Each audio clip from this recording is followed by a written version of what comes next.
The definitive biography of Saint Arborius of Glossopdale and his thin dog, Episode 3.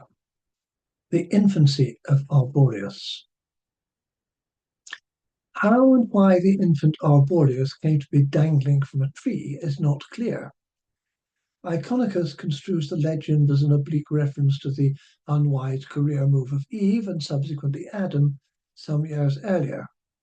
Elsewhere, he suggests that the instance forms a structural counterbalance to the crucifixion, and he has much to say about the tree of life. However, that's the kind of thing one knows to expect from Iconicus. It seems more likely that the child's parents had decided to branch out. Alternatively, they might have put him there into the tree to protect him from marauding wolves and other predators such as child abductors and insurance salesmen. Then again, the whole business might have been engineered to refute the familiar adage that saints don't grow on trees. After all, if reality can be stretched to accommodate a moral homily, why not the converse? If the unidentified parents had planned to recover their infant at some future time, they were to be disappointed. Along came Aidan Abbot with his small party of monks, returning to their monastery and singing lustily about the deer they'd just poached. They were followed by a hick doctor who was always trying to sell implausible cures to the holy men, cures for conditions such as scabies, plague, intestinal worms, leprosy, and boils. The components of the cures included camel dung and funny mushrooms. This demonstrates that the hick doctor was not a disciple of Galen or Celsus, each of whom would have booted him out of his retinue had he gone anywhere near them. The monks ignored him and went on singing. The hick doctor didn't join in. Aidan Abbot was thinking about writing down an ambiguous fragmentary record of the clean-up words for later chroniclers to puzzle over, when one of the larger monks among the party broke off in mid-refrain and announced, "Baby in tree. Don't be such a moron, Brother Dumbo," scolded Aidan Abbot, who specialised in asking the impossible. "You don't find babies in trees." "Baby in tree," repeated Brother Dumbo.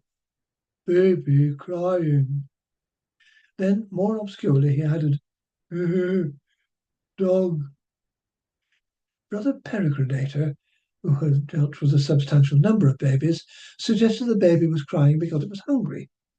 The most learned of the party, Brother Erudicio, observed that this might indeed be the case, as there wasn't much for babies to eat in trees at that time of year. "Climb up the tree and bring the baby down, Brother Bestial," ordered Aidan Abbot. "Then feed it and keep it quiet." Brother Bestial was a small monk with hairy ears and protruding teeth, and was noted for the range and variety of items he contrived to find, borrow, acquire at low prices, and squirrel away. Several of these items had fallen off the backs of carts, or had been purchased for next to nothing from itinerant peddlers whom none of the other monks had ever seen. Brother Bestial was also good at scampering up trees. So it was that little Arborius was taken back to the monastery of Glossopdale. Official sources tell us there's no evidence that the place ever existed. That's nonsense. You can't dismiss all the fragmentary Dark Age records that have survived as fabrication, even the ones attributed to Authenticus Spurius. We may rest assured that the monastery, though long lost and forgotten, once stood in Glossopdale, and there it was that little Arborius was fostered and nurtured. Brother Peregrinator attended to most of his feeding, clothing, and general maintenance. Aidan Abbot personally took charge of discipline. Brother Erudicio made himself responsible for his education. Brother Bestial taught him how to succeed in life without getting caught, and Brother Dumbo became his friend and closest companion.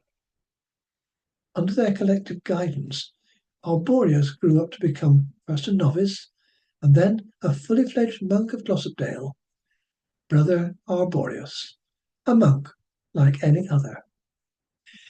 It seems that Aidan Abet told this part of the story directly to Cantankerous Spleneticus, who had called at the monastery one day looking for material for a tantalizing fragment with which to infuriate historians of a future age. And that is how we know about it, apart from the odd medieval folk tale you can interpret any way you wish. A monk like any other? Perhaps not. Certain occurrences puzzled Aidan a bit. For example, on the occasion of the adopted infant's disarborization, Aidan a bit had had the uncomfortable feeling of being followed all the way back to the monastery. This had caused him to develop a painful crick in the neck, but in the end, he attributed the sensation to either an over-vivid imagination or the child's guardian angel, as any sensible chap would. However, the other monks had also developed pricks in their necks that day for much the same reason, though they never confessed them to Aidan a bit. We may assume that the hick doctor suffered a similar episode of acute cervicodynia without being able to discern the cause, though there's no evidence confirming the conjecture. The one exception was Brother Dumbo. Brother Dumbo failed to see much in the world around him that others saw. On the other hand, he had a reputation for seeing certain things and certain uncertain things that others couldn't and didn't. And because he talked about what he saw, and because no one listened to him, and because Arborius was more in his company than in that of the other monks, the child's first known decipherable utterance was, dog. Little Arborius would utter this phrase repeatedly, pointing a pudgy little finger at areas of apparently empty space as he spoke. Aidan a bit and the other monks were bewildered by this behaviour and were inclined to attribute it to infant imagination. Only Brother Dumbo was able to respond coherently to Arborius' comments and gestures, saying, "No, there, dog," and pointing a pudgy big finger at a different area of empty space. This seemed to please and satisfy the infant, who laughed. Nevertheless, it relieved Aidan a bit's bewilderment, not one whit.